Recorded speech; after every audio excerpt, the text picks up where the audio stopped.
Hi everyone, this is José Hinojosa with CCSF's Docent Program, and today I'm going to be talking to you about Coatlicue and Diego Rivera's Pan-American Unity. Coatlicue is a primordial star deity who sacrificed herself in order to set the sun in motion.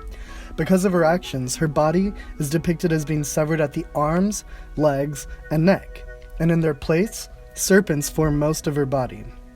Her face is made up of two serpents that emerge from her neck and turn towards each other in order to create a frontal face representing the duality that exists within us all. These serpents are an Aztec convention for squirting blood and a reminder of her sacrifice that she made in order to create the necessary conditions for life to exist on Earth. These events and her depiction represent her dual nature. She is both the giver and taker of life, and the creator and the destroyer. In the Pan-American Unity mural, the concept of duality is explored in a myriad of ways.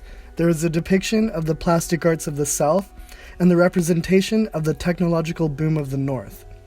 There is also social dualities, the contrast of architecture, religion, and cultures, as well as the dual forces of war and peace. In the mural, the images of progressive thinkers, abolitionists, and revolutionaries are situated opposite the images of Stalin and Hitler. This push and pull creates a tension as the scenes and bodies hover and tower over each other in a never-ending push toward progress and the triumph over evil. Coatlicue is classically depicted as bare-chested, with abdomen rolls. These two details are a symbol of motherhood and further stress her life-giving characteristics. However, resting on her torso is a necklace made of human hands and hearts. These hearts are a symbol of blood, which, in Aztec symbology, is a signifier of fertility. These disembodied hands and hearts are a reminder of her devouring human bodies, much like the earth devours the dead.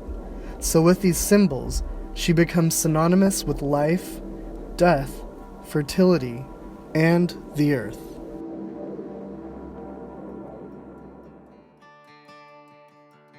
Coatlicue can be recognized by her skirt, made of entwined snakes. In fact, the skirt is an ideogram for her name, Snakes Her Skirt. These skirts are sacred symbols for her generative powers and would link Coatlicue and the Tzitzimima with childbirth and midwives. The skirt is cinched at the waist by two serpents and a human skull, serving as a reminder to her awesome powers of life and death. The skirt is still viewed as sacred in some rural communities, as they are used to transmit characteristics of gods to unborn children and to ensure an easy pregnancy and birth. These symbols embedded within Coatlicue were important to the Aztec people and signify her importance to Aztec culture and religion.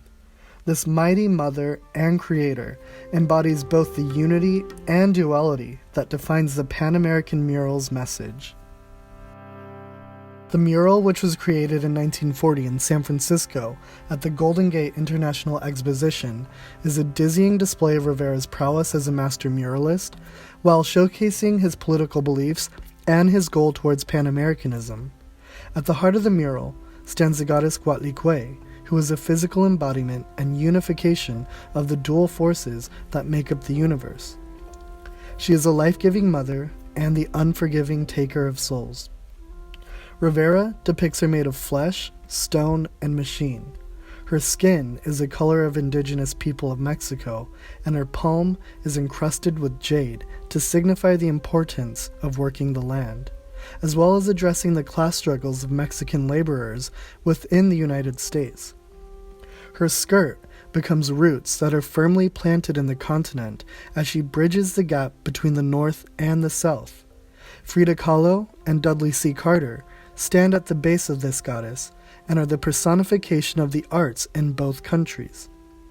By utilizing the great goddess of the Aztecs, Rivera is not only aligning himself with the ancestors of pre-Columbian Mexico, but is personifying the capacity for good and bad that exist within us all.